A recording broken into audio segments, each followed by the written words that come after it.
6 o'clock. Call the meeting to order. We'll begin with the Pledge of Allegiance by Trustee Simpson.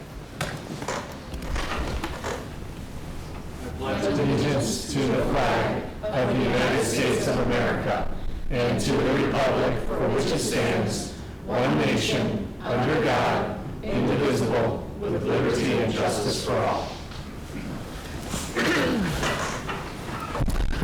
Trustees, before we get into the good news, we are, you may have noticed on our agenda that we've changed it up a little bit. For attendance purposes, we will do a roll call. Lynn Davis. Here. Heather McGee. Here. Greg Lewis. Here. Darren Miller. Here. Jacob Martinez. Here. Tim Simpson. Here. And I'm here.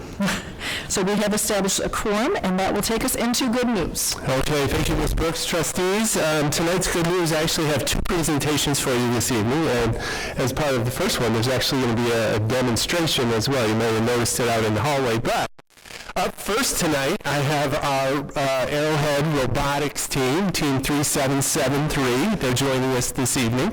I invited them to come share a little bit about the things they do and how they do it and all the science and technology and engineering that goes into it. So, trustees, we're going to start here. We're going to have a short presentation, and then we will transition out and actually see this in action. So, Mr. Ruffner, if you are ready, or whoever's coming up to the podium first, I am ready for you. Come on up.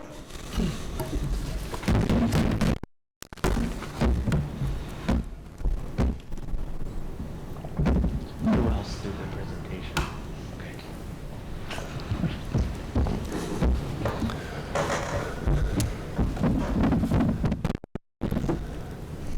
Hello, trustees. We are Arrowhead Robotics.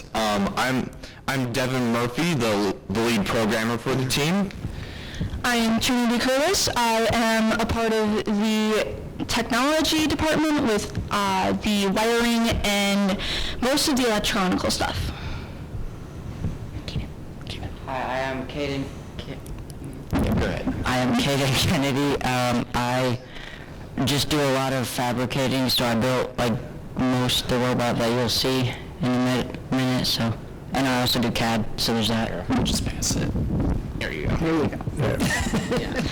I'm Olivia Brady. I took all the social media photos from the competitions, and I also helped make the bumpers for the robot. I'm Logan Deal. I'm one of the newer members of the team, so I haven't done much yet, but I'm currently helping with recruitment and will most likely help with building the robot in the future. And then behind us are our mentors. This Ruffner, I've been doing this for many years. Then you go ahead and introduce yourselves. I'm Gavin Williams. I was a past team member on the team. I'm an alumni, and I just want to help teach the joys of robotics. Sean Murphy, I'm a very new mentor, so trying to come up to the speed with these guys and help them any way I can. Denise. I feel like here since my daughter was in school on the team.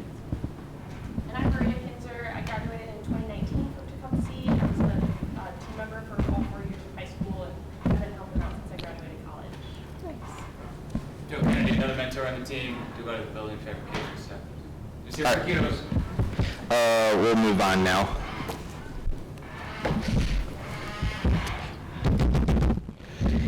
First is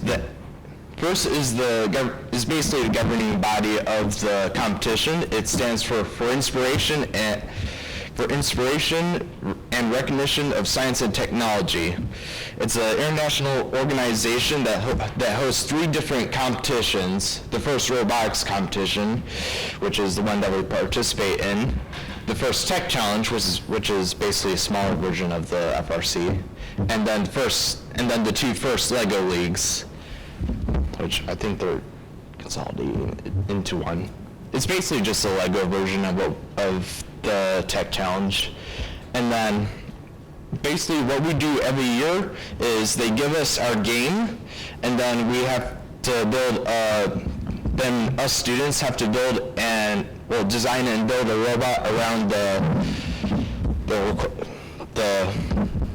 goals of the game and its requirements. It's a hands-on learning experience, and it's a design challenge for us. We are given 3 months to build a robot based on the game, and then yeah. You ready for the next slide? Yep. Okay. At kickoff, this is the video that they showed us. It basically just describes the game, what we can do in it, a little bit of constraints, and then field scoring, scoring, field layout, and then in the case of this game, the timing of the scoring phases. You'll see in a second. You can. Go ahead, sorry. We can start the video now. Okay, just each year, you'll see the different field layouts that they'll have for that challenge that we have to meet. So we'll build some makeshift wood components, field components, so they can test the robot on those. You'll see them out in the hallway. Are we ready? Yep. Okay.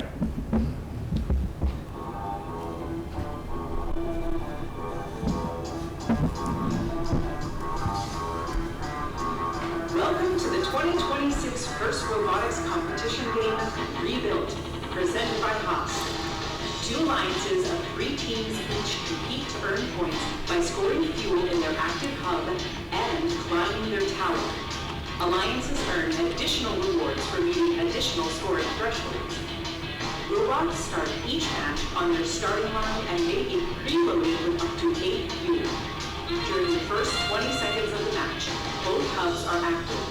Robots are autonomous and can be programmed to score fuel into the hub and climb their tower to level 1. Robots can collect additional fuel from the depot or from human players in the outpost. Human players can also throw from the outpost into the hub to score points. Fuel scored in auto is worth 1 point each. After fuel is scored in hub, it is returned back to the neutral zone. Robots can drive over the bumps or under the trenches to collect additional fuel from the neutral zone. The remaining 2 minutes and 20 seconds of the match are the teleop period, where drivers control their robots. Teleop is split into 6 segments: the transition shift, 4 alliance shifts, and the end game. During the shifts, hubs are either active or inactive. Each fuel scored in an active hub is worth 1 point. To start teleop, both hubs are active for the 10-second transition shift. Next are the alliance shifts. The alliance that scores the most fuel in auto will have their hub inactive for the 25-second duration of alliance shift 1. The opposing alliance hub will be active during this time. For the next shift, the hub status will switch, and the hub that was inactive will become active. The hubs will continue to alternate for alliance shifts 3 and 4 as teams continue to collect fuel and score it in their hub while it's active. Last is the end game, where both hubs are active for the final 30 seconds of the match. Teams that can score enough fuel in their hub to meet the energized threshold will earn a ranking point. Teams that score enough fuel in their hub to meet the supercharged threshold will earn an additional ranking point. As time runs out, teams return to climb their tower. A robot that can climb to level 1 will earn 10 points. A robot that can climb to level 2 will earn 20 points. And a robot that can climb to level 3 will earn 30 points. An alliance that can earn enough tower points from robots climbing in either auto or teleop will earn the traversal ranking point. The alliance that earns the most points overall wins the match.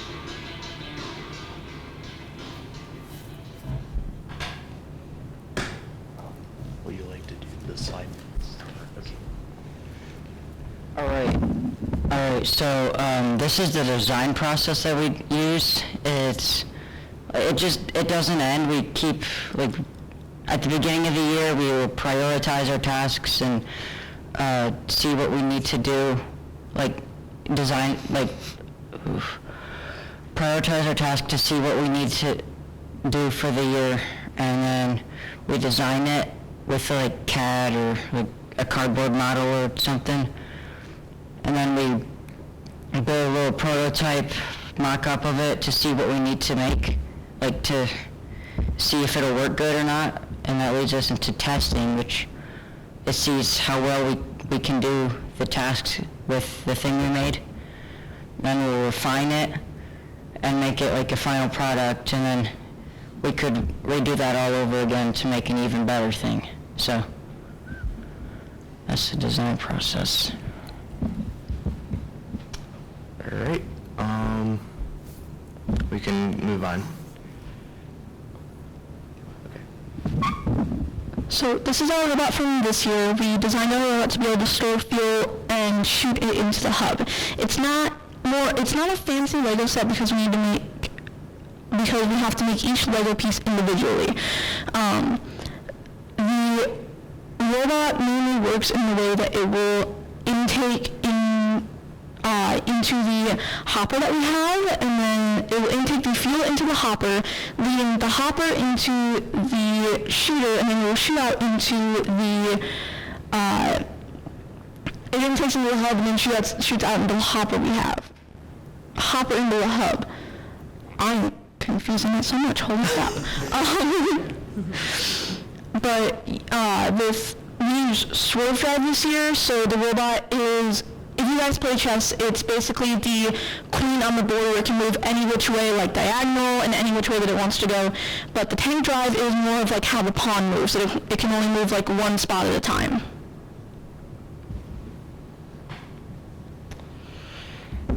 We can go ahead. We'll do that in a second. Don't worry yet. Just, we can move on.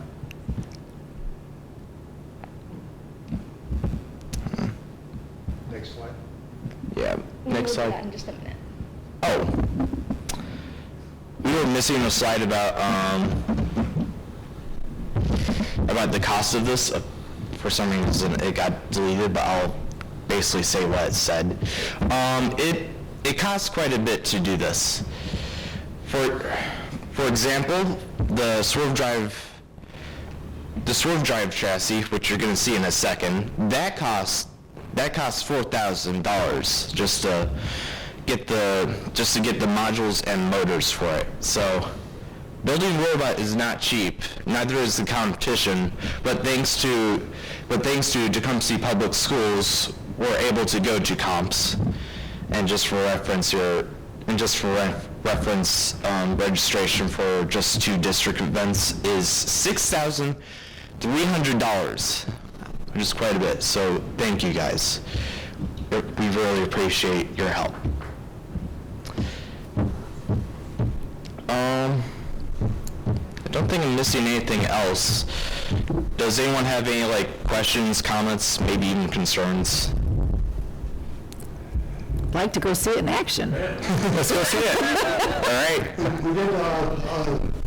We're very fortunate to obtain an overall win at Jackson, Columbia for a district win. We were selected by one of the lead teams, and we were a very supportive robot and very competitive. So we were selected. We went with them. They pulled us along, and so we won the overall competition. That's out of 40 teams. We came out on the top, so we were really grateful. Not to mention undefeated too. All the better. All right. Woo-hoo. Okay, are you ready? All right, trustees, we're going to head right out into the hallway for a demonstration. Field trip, love it.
Okay. A little too loud. All right, trustees, next up, as part of good news this evening, is a presentation from the Learning Cove. Many of you know that the Learning Cove is a partnership that we have here in the Tecumseh Public Schools with some representatives from Covenant Church. Kathy Smith is with us. I think I saw Charlie. I thought I did. Charlie and Lynn is here. I'm going to bring all three up to the podium. Trustees, I will tell you that this is a early literacy initiative for kids who just need a little bit of support learning to read. And as you know, this is a passion of mine. It always has been. When we think about our pre-emergent and our emergent readers, and my days as a reading specialist, and there's not much better than watching children. Learning to read is actually a really complicated endeavor. People don't fully understand that, but it is. And when children really begin to figure out that letters make words, and they figure out how that works, and then the words become sentences, and then the sentences become a story or information, comprehension begins to happen, and it's a process that is just so much fun. So I'm going to stop talking. I'm going to turn it over to the representatives from the Learning Cove, and you guys will introduce yourselves and take it away. Hi, I'm Kathy Smith. I am the director of the Learning Cove. I am a retired school teacher. I taught first and second grade with Tecumseh schools and grew up in Tecumseh schools as well. So I've been retired now for 9 years, and the Learning Cove is my passion now.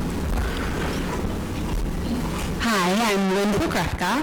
I also am a retired Tecumseh school teacher, reading specialist, and I taught for 36 years, 17 of them here, and 33 years, and 16 of them in Battle Creek. Then 5 years after I retired, so I retired 5 years ago, 5 years at the Learning Cove, which I absolutely love. And I have children that have graduated from Tecumseh. I graduated from Tecumseh. I couldn't be more proud of Tecumseh. So, and that was another example. I just glow when stuff like that happens. So, yeah, that's me. Charles Freeland. It's my privilege to chair the board of the Learning Cove.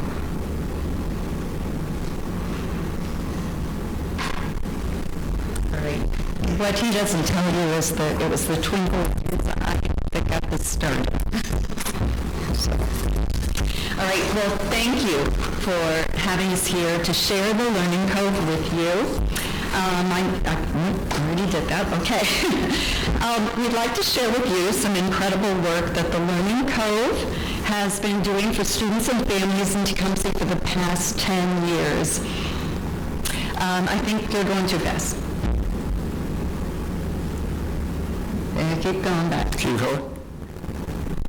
I hope this is the right one. Huh. We need to fix something. I'm not sure. Okay. We're going? Is that the beginning? That's the beginning. Can I? How? Can I? The problem power.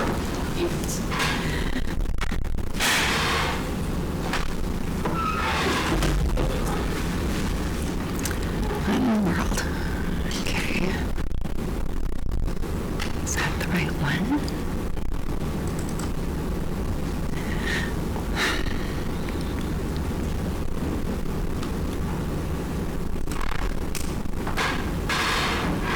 That's the narration.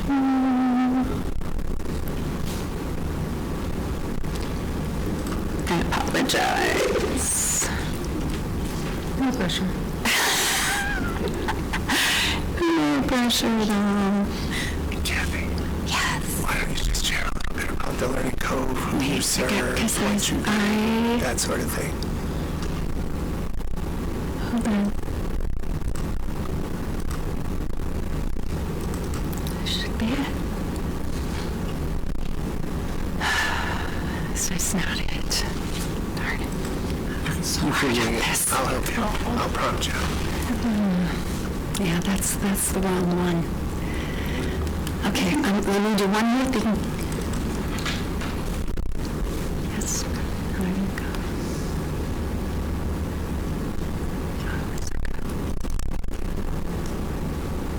There it is. Okay.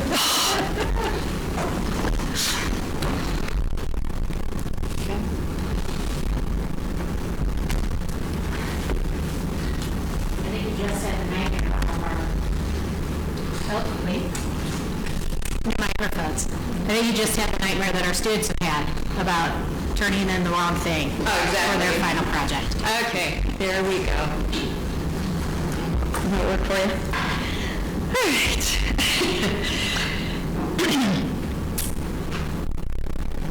Okay, here we go. Okay, you can go to the next one. So, I'd like to begin by letting you know that our program is all about reading. Reading, phonics, remember that? Our English language is so complex and complicated. It is such a mixture of cultures and languages and sounds. When learning phonics rules, do you know the most common word? Usually. So let's see if you can finish this phonics rule. I before E except After C. after C. Did you know that? You remember that? Okay. But guess what? None of those words follow that rule. So it's complicated. Yes. All right. So reading is the most important skill children must master at school. It's the necessary condition for all learning. Research says that early reading is a really important indicator of future success, but it's complicated to learn how to read, especially if you have a learning challenge, a perceptual issue, or an environment that hasn't encouraged the reading or practice of reading. Many children come from homes where their most important skill to learn is survival. Wondering where their next meal is going to come from, or if they have to sleep in their car or on someone's couch. Their parents don't or cannot put their children's reading at the top of their priority list. Learning to read is just like playing a sport. You have to be coached, and you have to practice to become proficient at it. A recent investigation of reading scores shows that Michigan is rated 44th in the nation. In other words, 43 states have better reading scores than Michigan. Stanford University just recently released some alarming information on the decline of reading skills in students in the past few years. They emphasize the need for explicit and direct instruction of phonics to teach decoding, as well as language comprehension, or the science of reading. They also suggest that the decline in reading may not be a result of what is being taught in school, but the decline in recreational reading. Reading at home with parents. Instead, focusing on computers, phones, computer games, lack of general attention span is another issue. So now that we've discussed the importance of reading and some of the issues that keep students from being successful readers, let's go back to 2014. At that time, Covenant Church was a brand new congregation. We created a team of people called a vision team, and we investigated how a church family would eventually be housed, and more important, how our church could be more involved in the community by reaching out and helping our community. So our vision team visited and talked with lots of people in our community, and we found that, as in other communities, one of the biggest problems in Tecumseh is poverty, single-parent homes, and struggling families in crisis. Some people have asked me, are there really that many families that are low income or living in poverty in Tecumseh?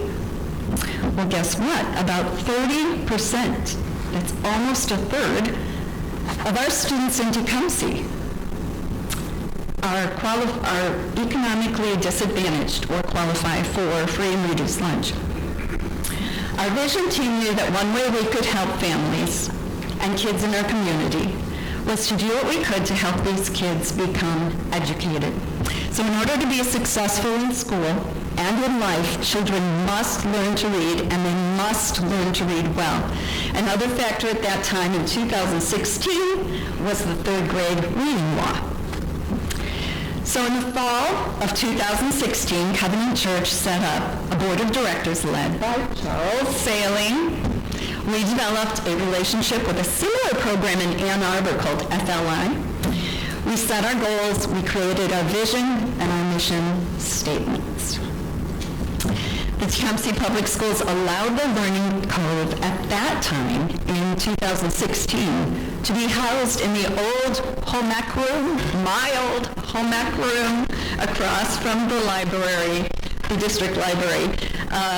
The Learning Cove hired our first reading specialist. We recruited and trained volunteer coaches from the community and began tutoring students. Based on the Ann Arbor program, when we began, our tutors created their own lesson plan for their individual student with assistance from a reading specialist. We were there at the annex until COVID hit. We have had the cooperation and support of Tecumseh Public Schools, administration and staff all along. TPS has continued to bus our students to our location to receive their additional learning. We've been so grateful for that. So after COVID in 2021-22, we were moved to a room at Patterson School, and we gained a new reading specialist, Rain Pokrefka, who had recently retired as the reading specialist for Tecumseh Public Schools. Lynn began writing individualized lessons for each of our students.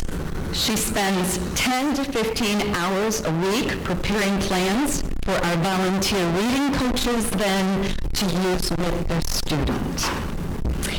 Our reading specialist is our only paid staff. Lynn will be retiring from the Learning Cove after the summer. We're so grateful for Lynn's enthusiasm and dedication to the Learning Cove.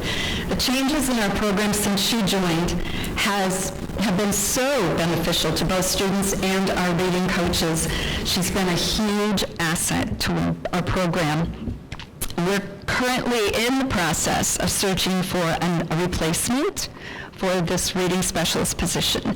So I'd like to take a moment to recognize and thank Lynn for all of her work at the Learning Cove.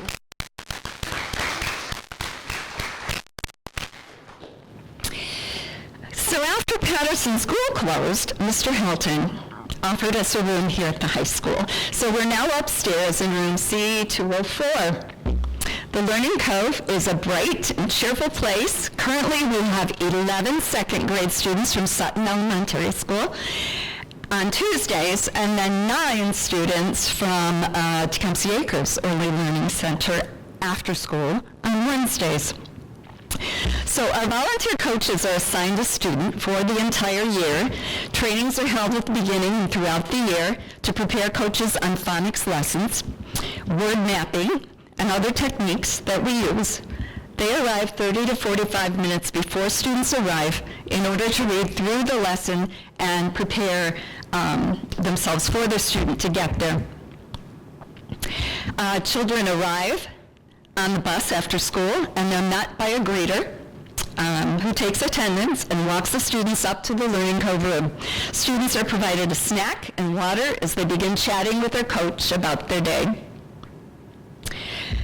The one-on-one reading instruction begins, and the students receive a full hour of instruction based on their own individual needs.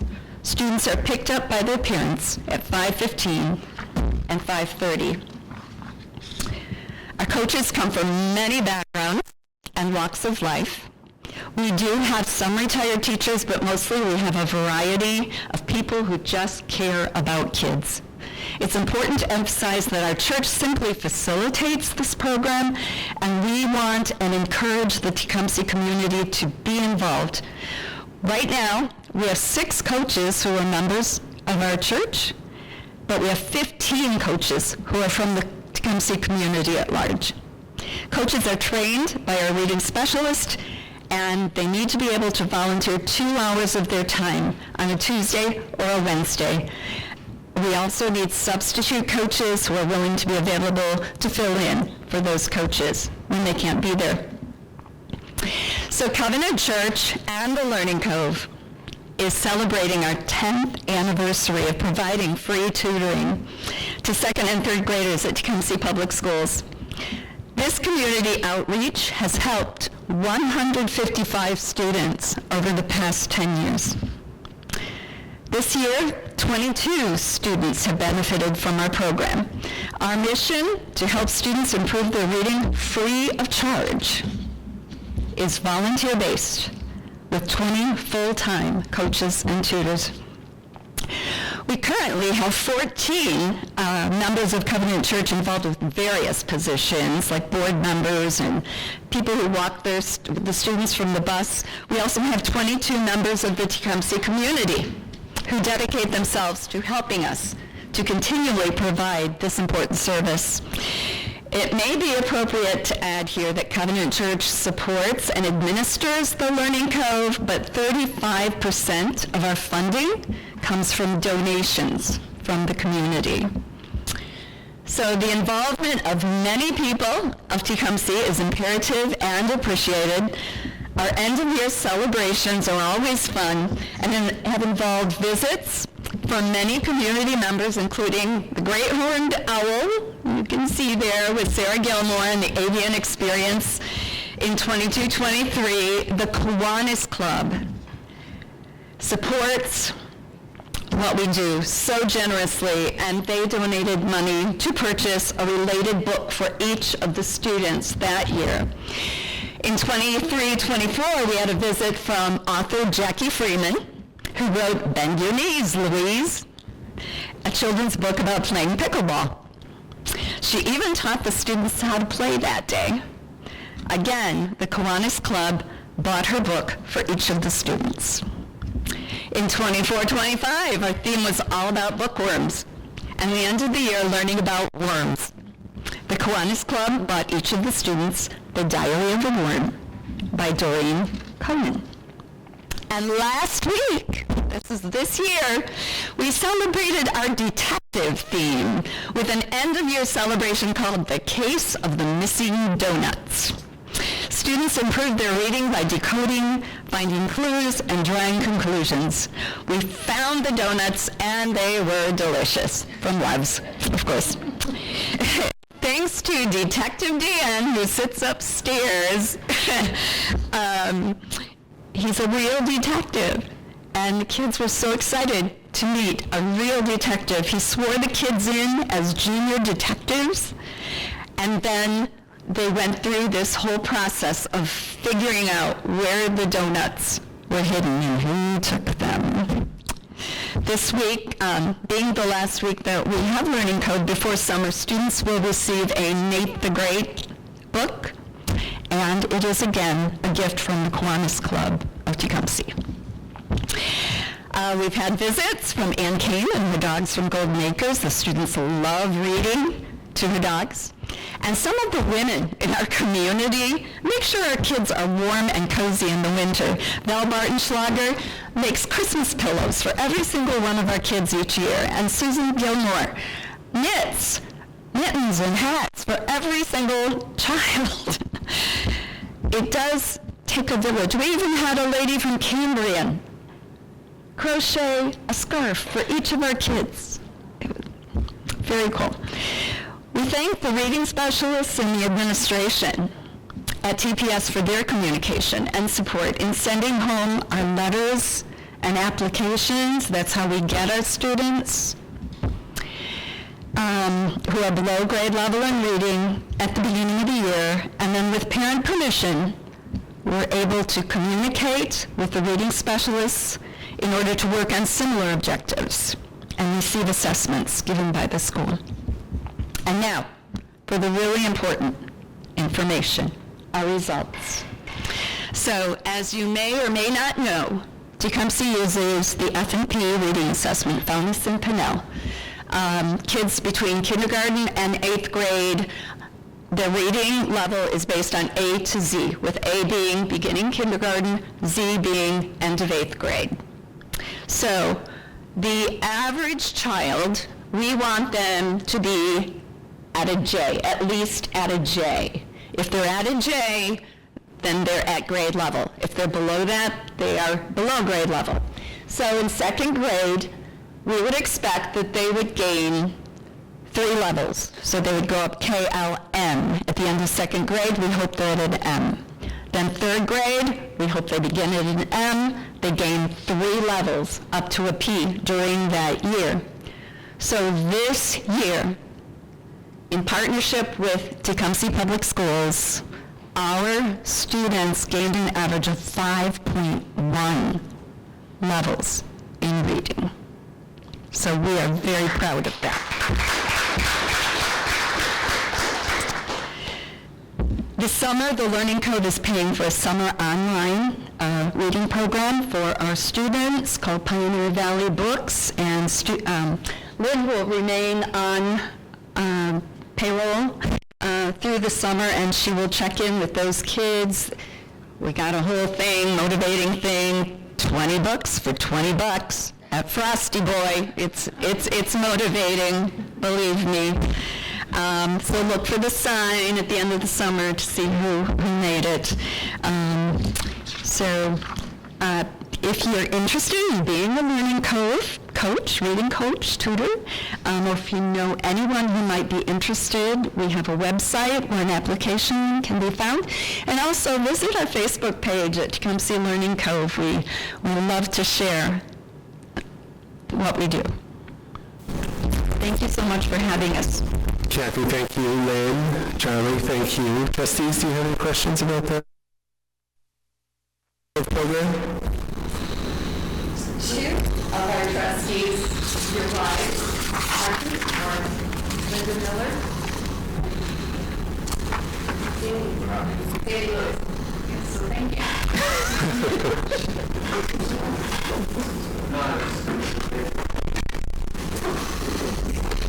It's a wonderful program. Thank you so much.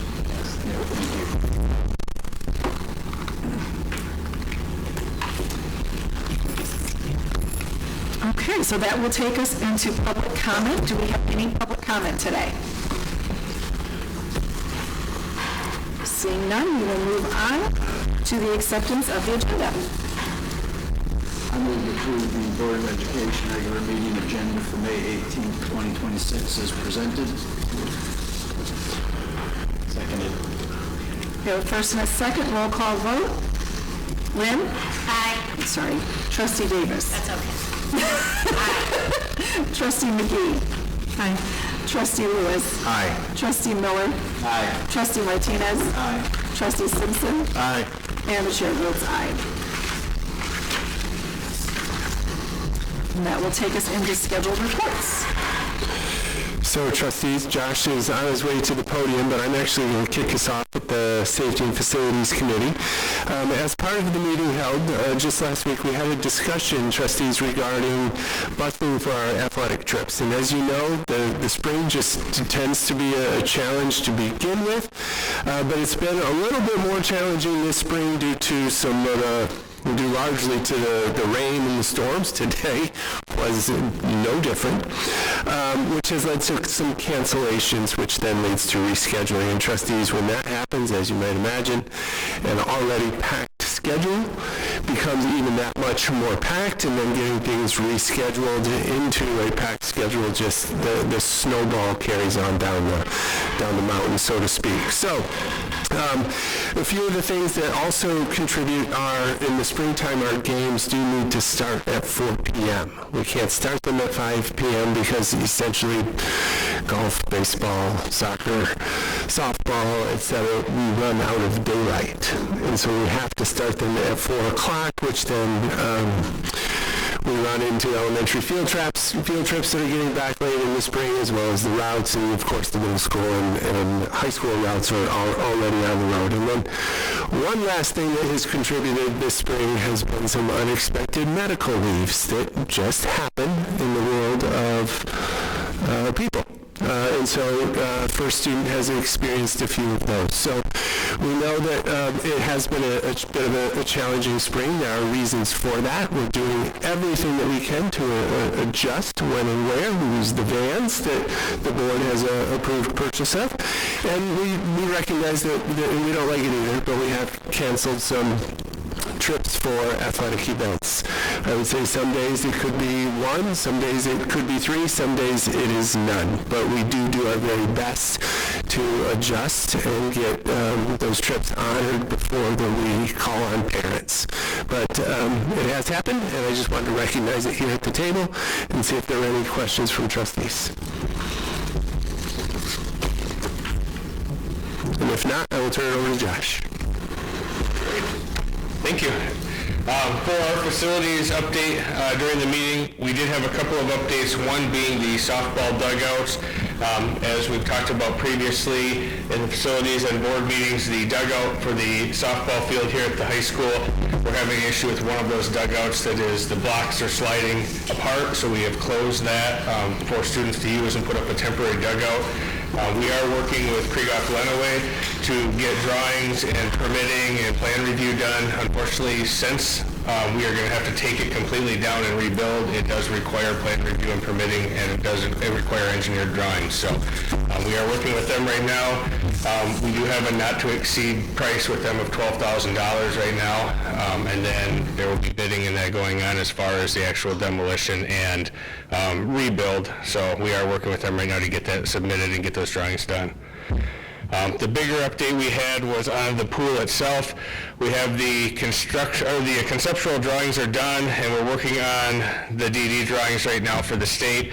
But because of the structural issues we've ran into trying to get these drawings together, we are looking at some delays in the actual demolition. So originally the timeline was looking at end of July, beginning of August. Right now, with the timeline to get things into the state and get bids back, our architectural engineering companies are recommending postponing that demolition until spring. There are some benefits to that. One of those being there will be no disruption to those classrooms at the end of the building this fall. We'll be able to continue to use those. We'll also more than likely have a greater number of bidders and better pricing, since we're looking at doing this 6 to 12 months out, not 2 to 3 months out from when they get the drawings back from the state. So definitely some benefits. We did talk about in the meeting, the one con is being that it's still there, and we know we're on that 2 to 3 year timeline the original engineers talked about with getting this taken down or addressing the roof. One of the benefits we can look at is right now we have no chemicals, no hot water, none of the things that are accelerating the deterioration of that steel. And we have everything wide open right now where we can visually inspect and have our engineers there regularly. They're looking at things as they're going through. So we are in a better position than we were before when it was all sealed up and kind of unknown. So I know that was one thing that we talked about in the meeting we want to talk about is that during this next school year, we'll definitely still be continuing to work inside the building. There's things that can be done once drawings are done as far as removing equipment, removing things from inside the building, but the true demolition would not start until school got out in the spring of next year. So any questions from the board on that? Okay. Other items we talked about were the TMS, the barn that's completed. We have re-roofed and reskinned the pole barn that's at the middle school. The reason we had looked to do that and get that completed before spring here is that it gives us an area that's dry and secure now that we can store furniture and items. Now that we've sold Patterson, we do have to have somewhere to put the stuff that we're storing in there. So this will give us an area that we can now use to safely and securely store our furniture and other items from that building. And that is completed. One of the good items with that is we are actually under budget on what we projected. We found some alternate ways of repairing the concrete and the posts. Krieghoff was a great partner in helping us with that, so that is completed and was under budget. The other big one, of course, is the tennis courts. We're still working with both the USTA and the Lenawee Community Foundation. We have been recommended by the Lenawee Community Foundation for a grant of $200,000, and they meet here on the 28th to approve or deny that application. So fingers crossed we'll hear back from them this next week with some good news. The U.S. Tennis Association, we have a contractor coming on the 29th to do boring samples of the ground. They were out once but had some malfunctions with their equipment, so we've got to do another round of boring, and that's scheduled for next Friday. Once we have that, that is the last piece of the puzzle we need for the U.S. Tennis Association as well. So again, that would be an additional $200,000 if we're awarded that grant. So hopefully good news to come in June on that. We'll be able to share that, those grants with you guys, and then we can look at getting this put together and get a timeline on what this would look like and get board approval. Other than that, most of the other things have not changed. There's some capital funds, or capital and sinking funds really haven't changed because we're still on track for this summer to do the rest of the design development and bids. So again, more information to come to the board, but not a lot has changed on that. And then the only other thing I really talked about that night was kudos to our maintenance and our custodial team. The staff has done a great job this year. Every year we send out a summer tasking list to the teachers and the principals and say, what do you want done? What do you want fixed? What can we address over the summer? When I came back the first year here, it was 10 pages long as we went into the summer of 24. This last year, we were down to about 5 pages, about 260 items, and now here we are 2 weeks from the end of school, and I've got a page and a half with 50 items to address. So I'd like to say that we're really making progress at addressing things through the school year, making sure things are kept up, and I think it's showing in the buildings and in the work that they're doing. So I wanted to give them kudos because the team's worked really hard on that. So, thanks.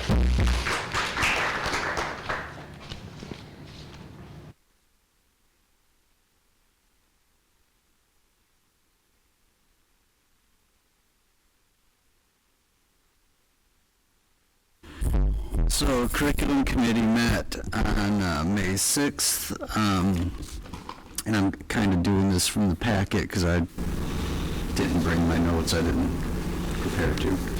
All right, so we talked about the PLTW program and the changes required in from semesters and working periods for the 7th and 8th graders. They're trying to move them to a marking period system so that they can cover each of the sections in both classes. Went over that.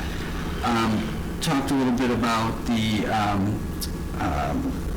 sex education program and sort of whether there were particular lessons where people were opting parents were opting kids out. Really, that's a very low number.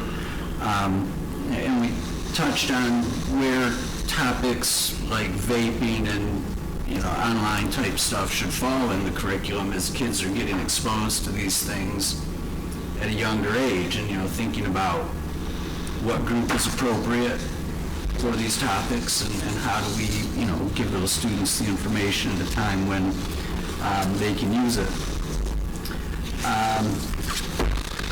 Those are really the 2 topics covered. Mr. Hilton, do you want to speak on that? No, I think you pretty much covered it. If I was to say anything additional, there was some talk about social media and social media safety, building that into some of the lessons, as well as this brand new world of artificial intelligence and all that that means for our children, even our youngest.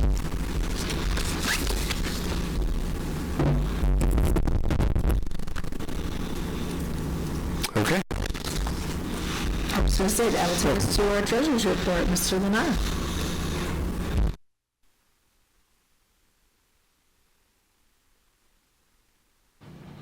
Good evening, everyone. We have 3 different reports we want to share with you this evening. The first one being the treasurer's report. It has a list of our disbursements for the month and the check register and vouchers paid during the past month of April.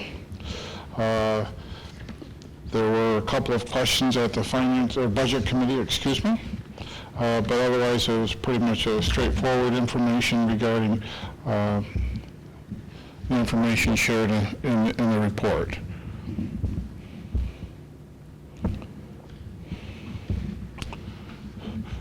And then this was part of the budget committee. We also, at the budget committee, we looked at the spending for the month and year-to-date reports, the finance report for revenue and for expenses, and to see how they were tracking and how they look in terms of the budget and where we are this time of the year.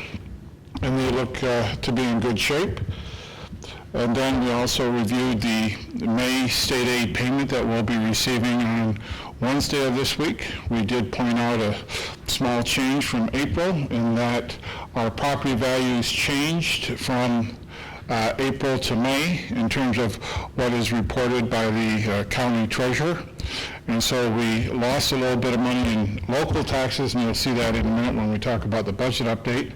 But it comes back to us in foundation in the state aid payment, and so we'll see that in that area there. Other than that, those are the basic monthly reports that we shared at the meeting. We also talked about the tax rate for next year, but that's a later discussion item that we'll cover at that time for the L4029 on the agenda. What we wanted to, and moving through my agenda items, the third item is the budget update, and we wanted to really get through the other ones first so that we could spend a little bit more time on this.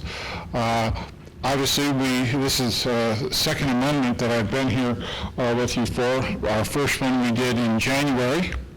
It wasn't as great of news as we wanted. When we look at this report, it gives us a full picture of what's happened during the past year.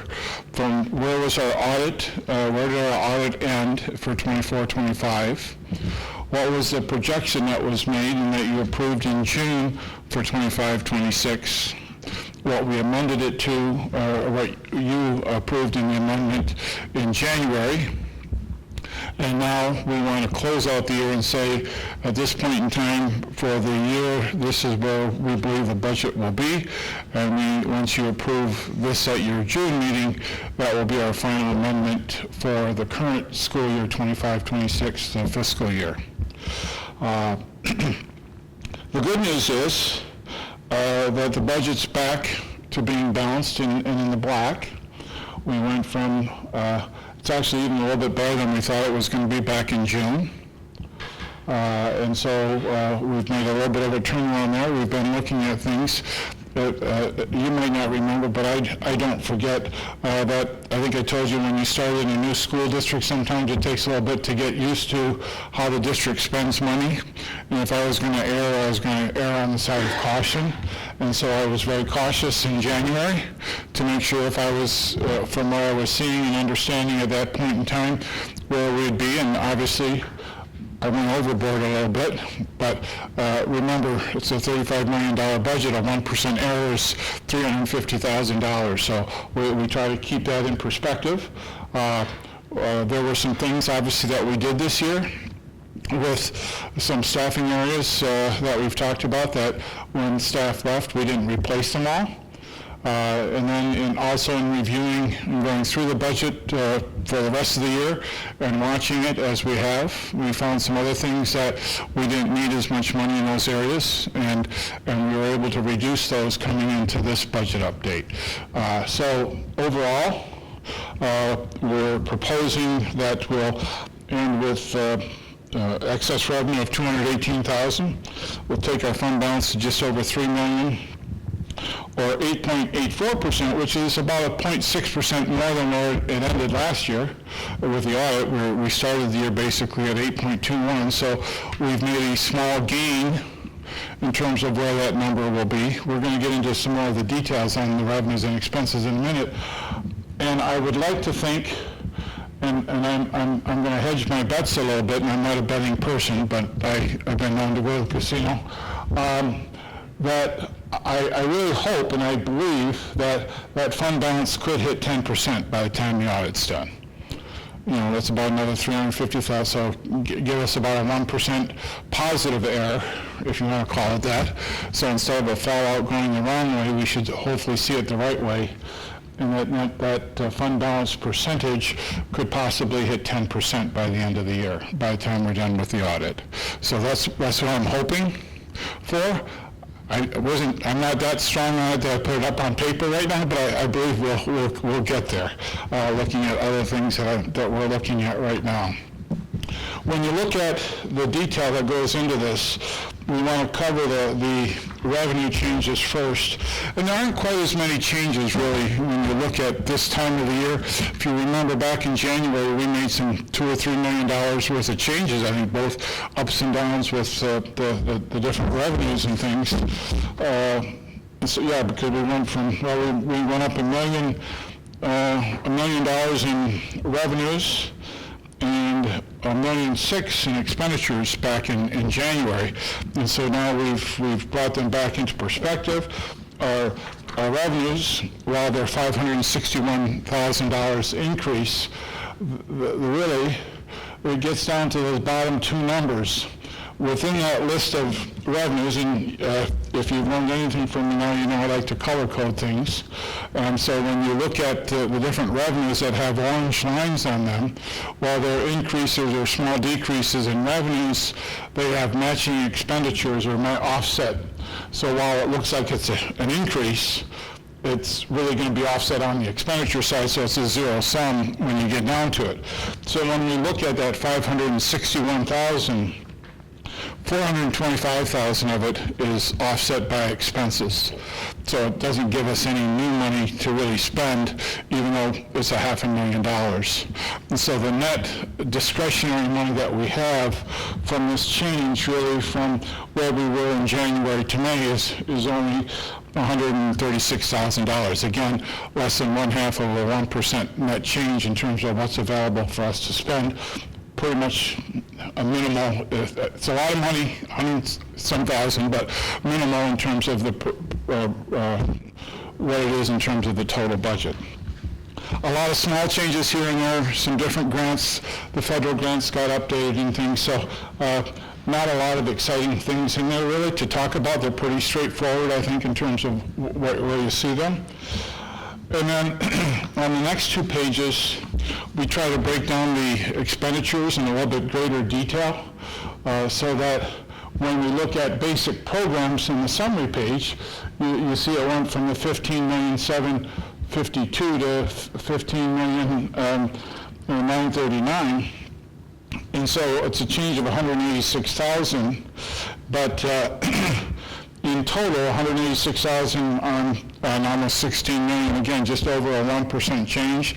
The majority of that is tied to a grant expenditure that we have in that area, and so it's been money in and money out, and so very little change, if anything, in that area. In special education and the added needs, you can see that we reduced that, and that was from some of the areas where people have left positions that we didn't replace this year with our student support that we could get by without. And then the increase there in compensatory ed is the Title I grant. Title I grant went up $55,000, and you can see it's all recognized right there in that one area. So very, very little change overall in that area. In total, when you look at just the instruction side, direct instruction, what happens in the classroom, out of $21 million, or $20 million, $21 million, only $171,000 in changes. We made some other changes down below in support services that were affected by a grant, both in at-risk and the Title II and Title IV grants. We bought some new Chromebooks that we make a slight adjustment to the budget in the technology, instructional technology. I don't remember what the $2,592 change was there, but in the Board of Education area, you see a big change there of the $27,000 decrease. Part of that was a decrease of close to $20,000 we took out of the legal. I believe the budget had been carried over at $80,000. We lowered it to 60. As of May, or our expenses that we've paid so far, we're at 50,000, so we still, there's if something happened, we still have money budgeted, but we knew we could take some money out. We also were able to reduce some of the purchase services that were in there, but the good thing was, within this budget, we were able to make that reduction and still make the payment to pay for the strategic plan that's going to take place with MASB come this fall, and when that process starts. So that has been paid for out of this budget, so we don't have to worry about that payment coming and paying for it for next year. We're able to pay for it this year up front and still have a positive effect on our budget. There'll be some small expenses we'll carry forward for the meetings and different things that will come up during the overall program as you go through that strategic plan review. And then a small change with staffing costs in the superintendent's office. The same type of thing in school administration, reviewing benefits and different things. We could see some reductions there. In the business office, obviously Darcy isn't with us physically here, she's still with us, but not physically in the position she was. We never filled the half-time position that we had still planned in the year, so we adjusted the budget for that so that we could recognize the true effect of where the budget will end up. We had to make a change in the 259 area, which is where we pay tax abatements, and the manufactured home park, trailer park, whatever you want to call it. I use politically correct and call it manufactured home park, had a change through the Michigan Tax Tribunal that reduced their property value, that reduced, and we had some taxes that we had to pay back that were just over 60-some,000 besides what we normally budget for that. We budget about 15 to 16,000 because small people will forget when they buy a home to file the last piece of paperwork, and they'll pay the 18 mills and don't get it till maybe the next tax bill. They'll go in and get a waiver and get their money back. Well, we have to pay that back, and we call it a tax abatement. So we always have 15,000 or so of those, but I saw this one invoice, $60,000, $70,000. So, whoa, time out. And then I found out what it was, and it was a tax tribunal case, which obviously had gone through the process and everything, and we had to pay it back. The good thing is, and I didn't show it point it out in the revenues, we will get 62,000 of the 67 back in revenue from the state of Michigan for those prior years in state aid that they thought we were getting the taxes, but since we didn't get the taxes because we had to pay them back, state aid goes back and retroactively reimburses us. So it ends up being a wash pretty much. It's a long story for $67,000, but it's the rest of the story. I grew up on Paul Harvey. We made some small adjustments in operation and maintenance where we thought we could. During the year, there was a person that left out of the administrative technology area. We didn't replace that position, and so that's the biggest part of that savings there. And then in the care of children, we had the teacher there that left that position and went to the GSR, Great Start Readiness Program as a teacher, similar type program. Remember, this is a 3-res. This is a program that we're discontinuing now for next year. And so that reduced some expenses this year for where we are with that program. The interesting thing when you think about it, our revenues in terms of discretionary money went up, I said 146. Our expenses went down 22. You add the two together, you're 168,000. But overall, our bottom line went from 365 negative to 218 positive. 365 and 2 is 565, 73, 283,000. but the net change in reduced expenses of 22 and 146 of discretion is 106. So the difference is over $400,000 of things that we looked in the budget that we felt we didn't need to keep in there from our January update. And so we did our best to scrub through the budget, I guess, and reduce where we could, but still give us the ability to pay for things that we need to finish out the year with. And I believe we're in pretty good shape. So I'd like to think this is good news. This is good news. Good news part of the agenda, but Trustees, any questions for Mr. Lehner? I don't have a question, but just thank you very much for breaking it down that way and making it a little more understandable to some folks that... That's the goal. Yeah. Appreciate it. All right, thank you. Thank you, Steve. That will take us into discussion items. Okay, trustees, first up tonight is an update regarding an offer that has come in for the Herrick Park property. The offer does come from an investor who has recently acquired the old Tecumseh Public Schools Administration Building, which is on Ottawa Street. The plan for the building for Herrick Park is that of a mixed-use property, primarily residential, and apartment space with some office space available for the possibility of startup businesses. This information is in your packets. The offer is for $50,000. The building is being sold as is with a proposed closing date of no later than July 31st, 2026. You will not vote this evening. That would come at a future meeting, should the board want me to proceed. For now, I wanted to present you with the information that I have, get your questions, your thoughts, your direction as I take the next steps with the potential investor in the sale of Herrick Park. I'll pause here for your thoughts. So we've had some discussions with Captain Cobb. What was their offer again? Their offer was for $125,000. And this offer is for $50,000? Correct. Have you had any discussion about perhaps a counter proposal? So in my head, yes, I have not gone back to do any negotiating. I wanted to bring it to the board's attention first. And with the Catherine Cobb, we've had discussions. We don't have an actual offer. Right.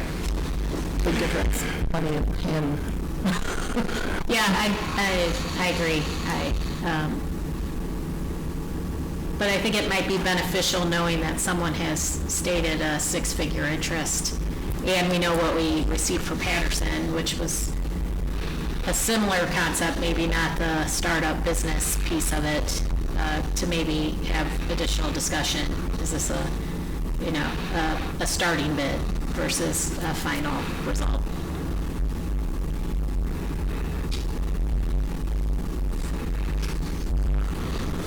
I'd be happy to do that. Any other questions, thoughts? Yeah, what's the city's opinion on this? Have we gone through this once with the Patterson property? Are they friendly to this? Is it a little more streamlined? So what I can tell you is that the city sent the investor to me as they knew that we had a building that was for sale. What I've come to learn is that this investor has already, forgive me here a little bit because I'm going to get out of my area of expertise, but this individual has already submitted a PUD, which is a plan unit development, as well as a site plan for the property with the tentative name, the Schoolhouse Commons. So the city is sharing that steps are being taken to develop this land in the way that he has proposed.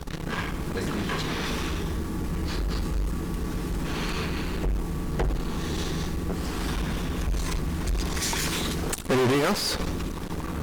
I have one more question about the city. So the city has previously had a fairly strict plan for that site and what they would approve and what they wouldn't approve. And his proposal is a little bit different than what that agreement is from the city at this point of mainly residential. Have we heard from the city that they're open to his mixed-use concept, or is that more for us to have more discussion? For his mixed use for the Herrick Park site, correct. All indications that I have had from the city is that they are very interested in his proposal. That doesn't mean that it's a yes, but that is the feedback that I have received from city officials.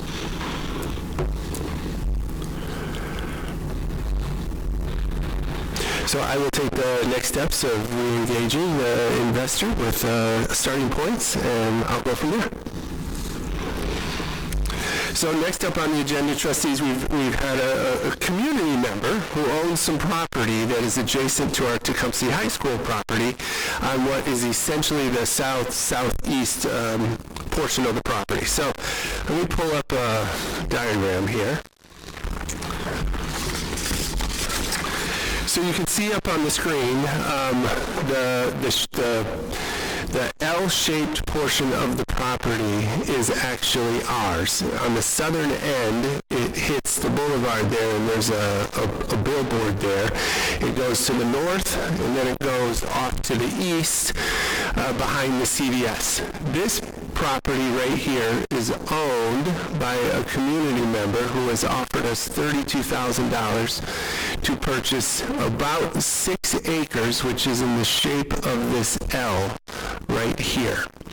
This property plus this would give the individual, the community member, a bit more land, which I think he intends to potentially do some hunting there, because it would put him over the city's, I'm not certain of the number of acres, but it would put him over the city's threshold for hunting.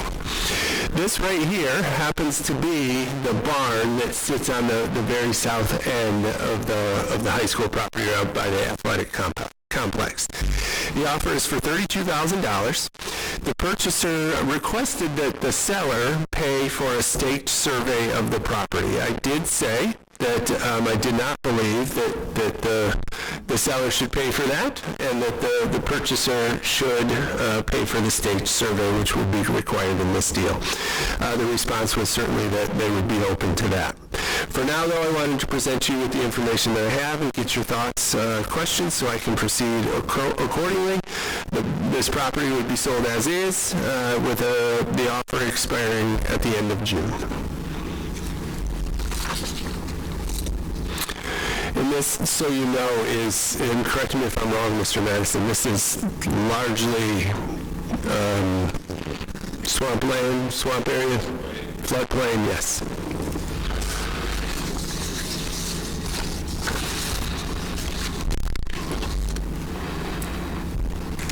Will we ever use it for anything?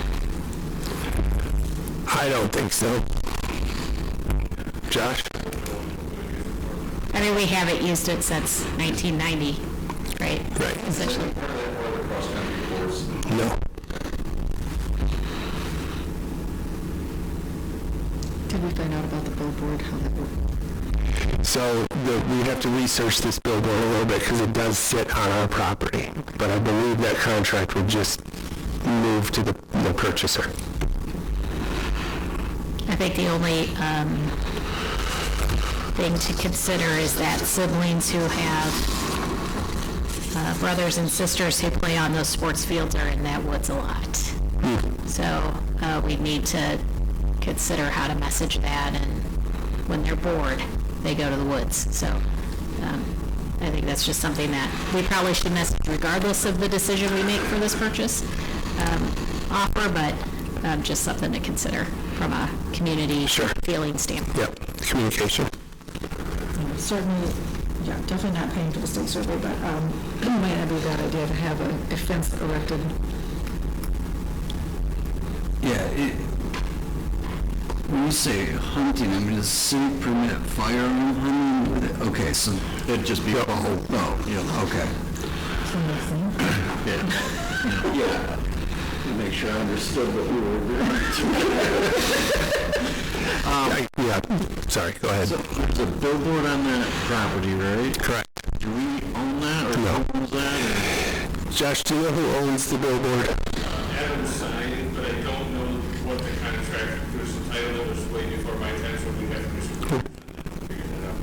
Do we have any revenue from it? Revenue? I haven't seen any revenue from that. Oh. I guess it's just there. All right, I guess we just gave the space away. Sounds like it. That's all right. Where's the new antenna going to be in proximity to this? Josh, correct me if I'm wrong, but it's like right here. Yeah, a little bit further north, so yeah, it's pretty much up there. Right up here.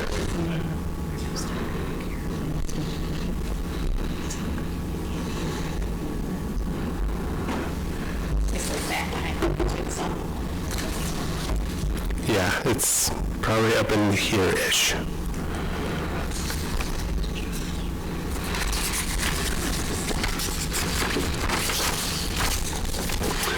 Any other thoughts, questions? You know what, that is a great question. I don't know.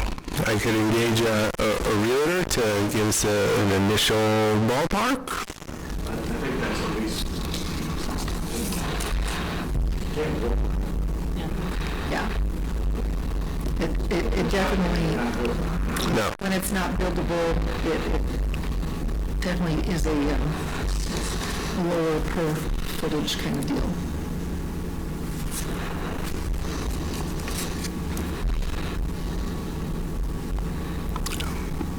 I will continue discussions. Okay.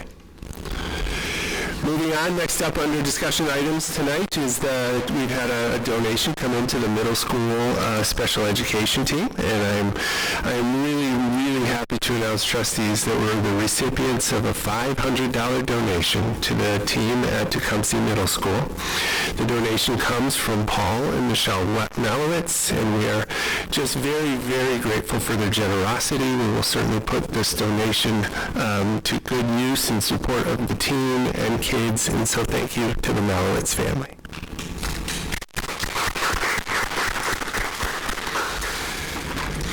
Trustees, I'm going to bring Mr. Lenard back up to talk about the L4029 summer tax levy. Thank you, Mr. Hilton.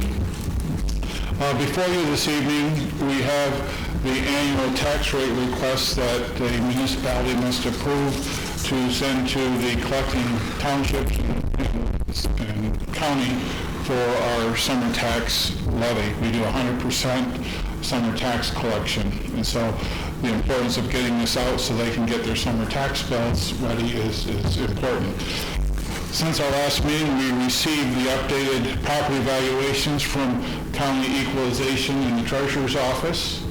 Overall, all property in the district rose by 4.43% to $893,472,300. The non-homestead property that we get our 18 mills for operating for the school in the general fund, that property grew by grew to $203,028,371. One of the things that we have to do every year when we get our property tax values, we have to take into the account the Headley factor and have a millage reduction fraction. The law says that we can't, for all properties such as our sinking fund, the rate of inflation last year from the state of Michigan, they said it was 2.7%. So we can't collect more than 2.7% in new money on a fund like the sinking fund. So when the property values go up 4.43%, we have to roll it back. And so there's a small millage reduction fraction of 0.9959 that we have to apply to whatever we levied last year to stay within that legal limit. And so for us, our sinking fund last year, this year, we've levied 1.7433 mils because it already had been rolled back from the original 1.75. So when we apply the 9.959% rollback, it gets to 1.7361. They carry it out 4 places for tax collections. I don't know why, but that's how far they carry it out. So that's why you see 4 digits. And so we'd be levying 1.7361 for the sinking fund. It brings in about $1,550,000, I think, for next year. And the district had estimated about an annual increase or an annual payment or collection of about $1.5 million every year. So we're right on target with that, even with the rollback. In the operating side, for the non-homestead, our property value, the way the calculation works, we're not hit with a rollback, so the 18 mills can stay at 18 mills and would be levied on the 1st of July there with the summer tax bill. Two other changes to this form for this year from last year. The first one that's very noticeable, that there's only 3 items where we used to have 4, because we decided, the board decided back in November maybe, or October, someplace in there, that was brought up about we would not be going after or continuing the recreation millage. And so that has dropped off and is no longer being requested going into this next year. And then the other change, and you wouldn't notice it because unless you looked at your tax bill tonight before you got here, but this year you paid 2.15 mils for the debt retirement fund. Well, starting in 26-27, we have 26-27, 7-8, and 8-9, and the debt fund is paid off. We can't keep on levying 2.15 mils because we'll have too much money in the debt fund. We can't just collect the money to have extra money in there because it's used specifically to pay off our debt. And so we have to start lowering our debt millage. So with this increase, and the debt fund doesn't get affected by heavily at all because the voters had approved to pay back our debt. But we can lower the debt from 2.15 to 1.75. And then next year being 27, 28, we'll probably be able to lower it some more, and then by the last year, lower it even more. So it'll be under a mil, most likely out in 28, 29. But we'll keep on adjusting it just because we don't need as many funds in that debt fund at this point in time where we are with the payment cycle that we're into at the end of the debt. So that's what we're doing. We're asking you to approve this later this evening because the numbers aren't going to change, and we'd like to get this to our partners in the townships and county that do our summer tax collection so they can get their information to the people that print the summer tax bills so they can get them out by July 1st. And so waiting until the June meeting would shorten their time period to be able to get their job done that they need to do. So that's why we're asking you to approve this later this evening on the agenda. I know I went through a lot there of legalese, but it's pretty basic every year, same type of thing.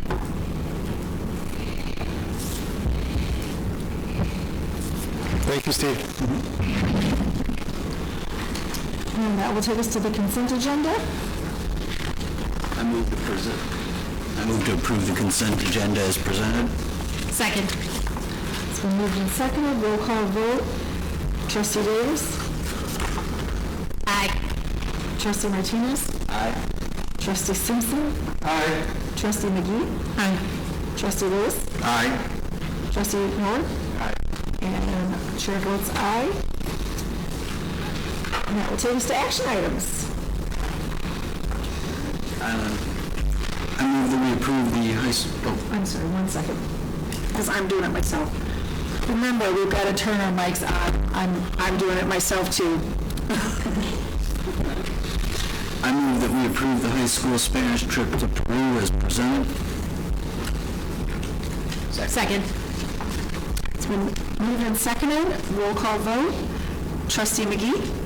Aye. Trustee Lewis? Aye. Trustee Miller? Aye. Trustee Martinez? Aye. Trustee Simpson? Aye. Trustee Davis? Aye. And chair votes aye. To the chair, let's remember to ask if we need any discussion before vote. Okay, just in case. I move that we approve and accept donations made to Tecumseh Public Schools by Basil Boys, the Indian Fan Club, and Robert Torres as presented. Second. Any discussion? Roll call vote. Trustee Davis? Aye. Trustee McGee? Aye. Trustee Lewis? Aye. Trustee Miller? Aye. Trustee Martinez? Aye. Trustee Simpson? Aye. And chair votes aye. I move that we approve the staff leave of absence as presented by Human Resources and the Superintendent. Second. Any discussion? Roll call vote. Trustee Martinez? Aye. Trustee Simpson? Aye. Trustee Davis? Aye. Trustee McGee? Aye. Trustee Lewis? Aye. Trustee Miller? Aye. And chair votes aye. I move that Tecumseh Public Schools Board of Education support the 2026-27 Winaway Intermediate School District budget as presented. Second. It's been moved and seconded for the LISD budget. Any discussion? Roll call vote. Trustee Martinez? Aye. Trustee Simpson? Nay. Trustee Miller? Aye. Trustee Davis? Aye. Trustee McGee? Aye. Trustee Lewis? Aye. And chair votes aye. I move that we approve the 2026-2027 tax levy request as presented. Second. Any discussion? Roll call vote. Trustee McGee? Aye. Trustee Lewis? Aye. Trustee Davis? Aye. Trustee Miller? Aye. Trustee Martinez? Aye. And chair votes aye. Forgot Mr. Simpson. I did? Oh, I'm so sorry. Aye. Yeah, you're on the next page, sorry. We're gonna rearrange this, this ain't working for me. Anyway, Pursuant to Section 8C of the Open Meetings Act, I move that we enter closed session to discuss negotiations. Second. it's been moved and seconded to go into closed session pursuant to Section 8C of the Open Meeting Act. Roll call vote is necessary.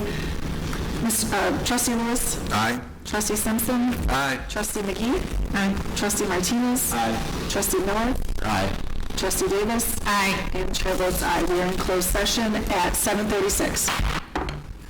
We're going to take a 5-minute recess.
Go ahead.